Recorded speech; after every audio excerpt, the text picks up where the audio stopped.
This paper,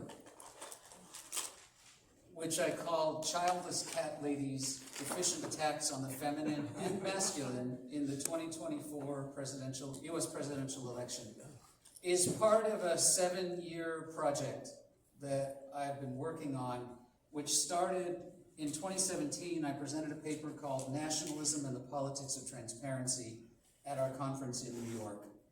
A year later, I introduced a theory, which I'll talk about today, the blindness of the cure, the deficient mental-rational misguidance of everyday life, which I presented at our conference at Naropa in Boulder. The following year, I presented a paper called The Illusion of Deficient Synchronicity in the Perspectival Hall of Mirrors, which was at Silmar in 2019, or at Monterey, I don't remember. And last year, I presented a paper called Social Place, False Nostalgia, and Revolutionary Integrality in San Francisco. This paper, Childless Cat Ladies, Deficient Attacks on the Feminine and Masculine in the 2024 U.S. presidential election, continues that line of reasoning. So, for those of you who were fortunate enough to attend all those conferences, you can see a body coalesce, and that's what we try to do as scholars. So, I want to start with an epigram from Gebser, and following Mike Purdy's lead, rather than a page number, I'm using the Kindle reference. Gebser said, "But with respect to duality, we cannot speak of correspondence or complementarity, as we could in the case of polarity. In the mental realm, we can never speak of something, but only determine something or conceive of it. Duality is the mental splitting and tearing apart of polarity, and from the correspondences of polarity, duality abstracts and quantifies the oppositions or antitheses. Whereas there is a totality, even though deficient, which can be recompleted in the form of complementarity within the mythical structure. From duality, only a deficient, because unstable, form of unity can be realized as the unification of opposites in a third aspect." With that in mind, I'd like to share some thoughts with you now. And we'll pop back on the projector in a little bit with some photographs. In this moment in time, in which words are amplified through the 24-hour news cycle, are parsed by commentators, are twisted by propagandists in traditional and in social media, it is far from an understatement to say that the 2024 U.S. presidential election has been historic, high stakes, and apocalyptic. As I have pointed out in previous Gebser papers, apocalypse, in the original Greek apokalypsis, comes from apokaltos, to take away from, and kaludo, to cover. So, apocalypse means to uncover, unveil, or make naked. Many aspects of our citizens and leaders, of our values, of our views of leaders, and our visions of the nation have been made naked over the course of this campaign. This is not a surprise, as all elections are about differences in policy, and policy is the expression of values. The current election has invoked our country's ongoing discourse about gender and gender roles, and has taken a troubling turn as our fellow citizens and aspiring leaders' views of women have too been laid bare. In July 2024, a 2021 clip of vice presidential candidate and Ohio Senate candidate at the time, J.D. Vance, came to light. In this 2021 clip, then Senate candidate Vance named Democratic leaders Kamala Harris, Alexandria Ocasio-Cortez, and, surprisingly enough, Pete Buttigieg, as he told Fox News commentator Tucker Carlson the following: "We're effectively run in this country, be it the Democrats, be it our corporate oligarchs, by a bunch of childless cat ladies who are miserable at their own lives and the choices they've made, And so they want to make the rest of the country miserable too. Vance went on to say that, quote, the entire future of the Democrats is controlled by people without children, end quote. Once the clip resurfaced, Vance simultaneously walked the clip back while also doubling down on it. On Saturday, October 12th, the New York Times published an interview in which Vance admitted that the way he phrased the thought was, quote, dumb, and that he certainly wished that he had said it differently.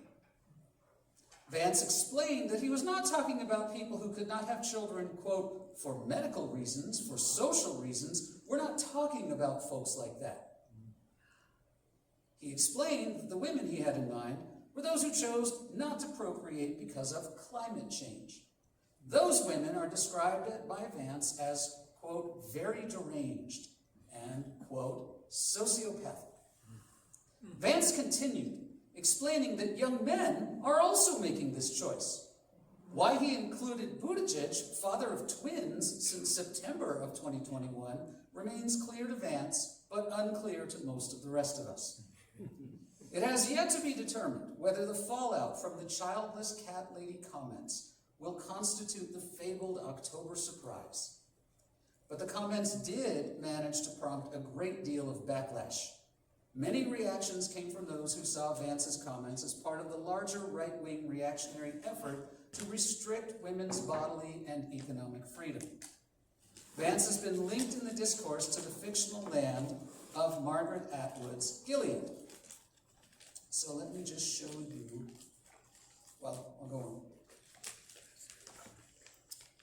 Paul Krugman pointed out on July 27th that 1 in 6 American women aged 40 to 44 have never had children, and he contextualized Vance's remarks as part of the Heritage Foundation's Project 2025, which Krugman has said has serious Handmaid's Tale and Gilead vibes. So let me just jump down to figures 1 and 2. So here's the first one. Vote red, and this is what you'll get. This is not a drill. And these are the handmaidens from the Handmaid's Tale. And number 2, me voting in 2016, and then me voting in 2024.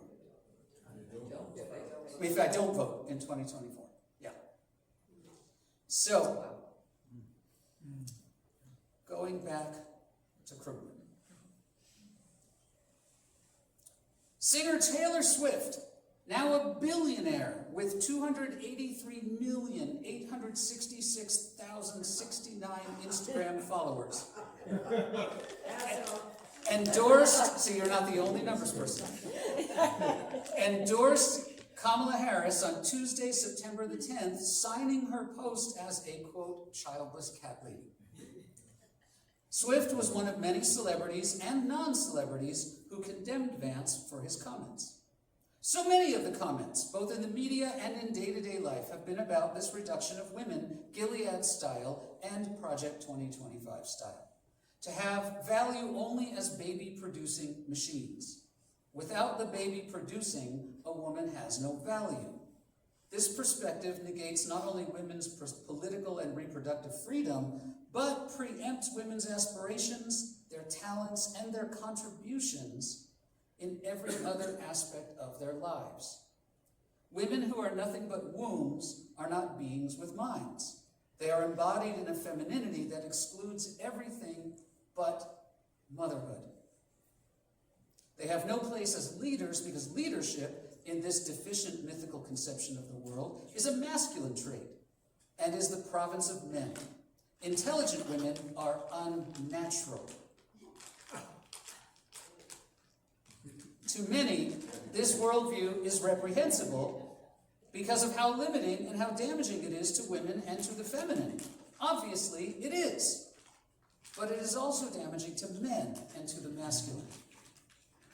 Politics often being an exercise in mudslinging, by mid-July of 2024, both social media and the news were replete with talk about J.D. Vance wearing eyeliner.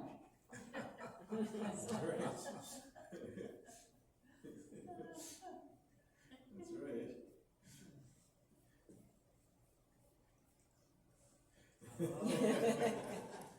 I don't always wear eyeliner and eyeshadow. Oh, who am I kidding? I am also wearing women's underwear.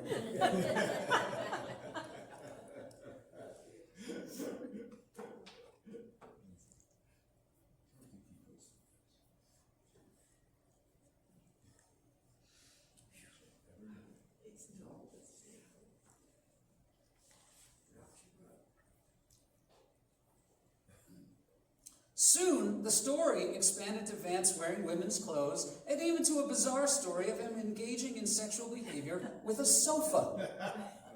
While it may have felt vindicating for us to see Vance facing criticism for his apparent use of cosmetics, or his alleged love of women's undergarments, or his alleged love of furniture, this discourse is troubling, both because it undermines the gains that many on the left have fought for in securing the dignity and rights of the queer and trans community, and women, and because it replicates the same narrow and limiting view of femininity pushed by the right.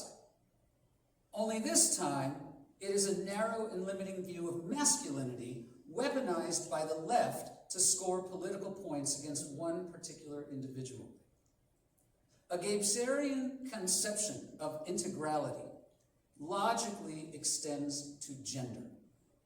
Our understanding of masculinity and femininity transforms from being a personality limiting and behavior prescribing binary to being more permeable boundaries used to describe potentialities. Men and women are not confined to narrow and particularistic actions and ways of being. Integral gender is freeing rather than constricting. Integral gender not only allows us to achieve deep understanding and empathy with positions not usually available to us by virtue of traditional views of gender, but it enables us to do this continuously.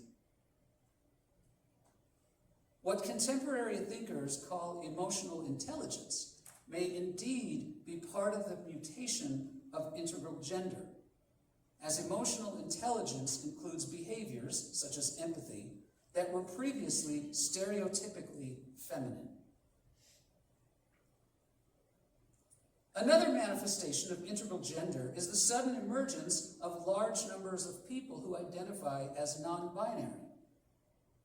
Certainly on a university campus, I see this more than I have in the 28 preceding years of being a professor.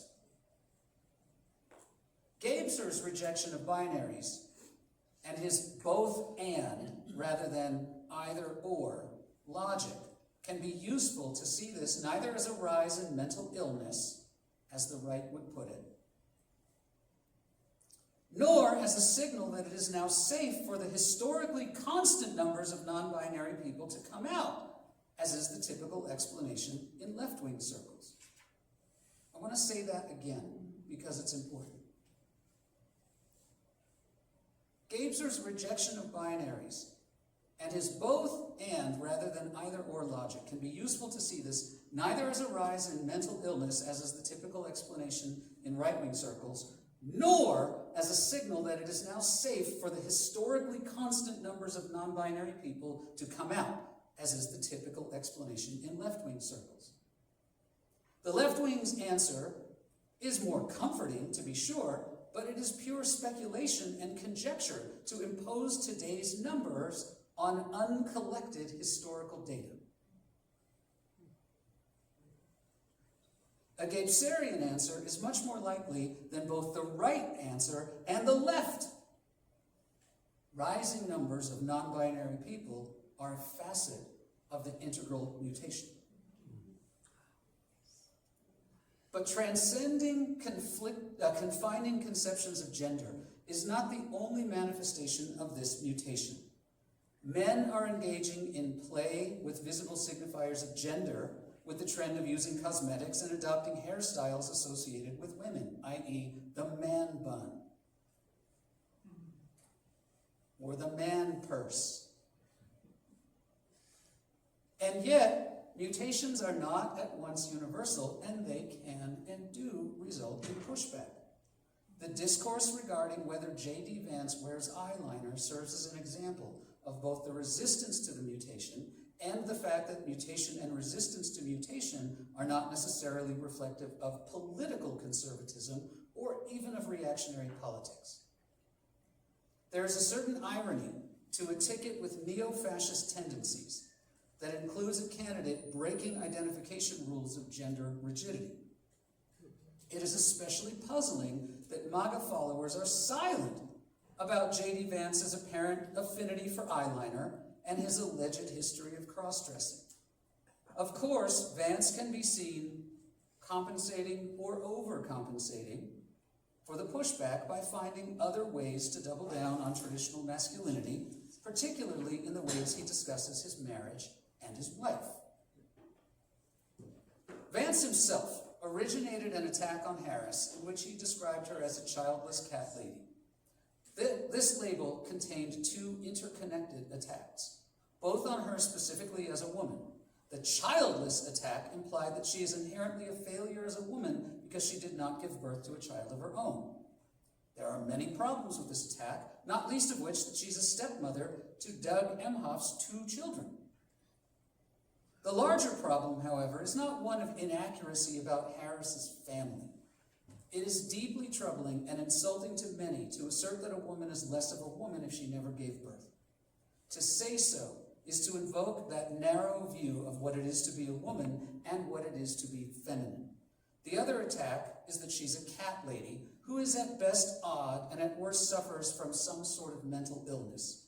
In semiotic terms, the invocation of the signifier cat lady conjures images of a woman in a dirty, cluttered apartment with only her large number of cats for company. Cat ladies are to be pitied or avoided. They are strange, unimportant women who do not do significant things. Cat ladies are the butt of jokes and characters on sketch comedy. They are not fit to be president. Vance's attacks are deficient because they deny all but a narrow path to all women, and they force women into a magic and mythic role of mother who has no career. That's one word. This also invokes a deficient magic false nostalgia that I talked about last year and the year prior, which is common to conservative political discourse. And that is the nostalgia for a past that never existed. Yeah, right.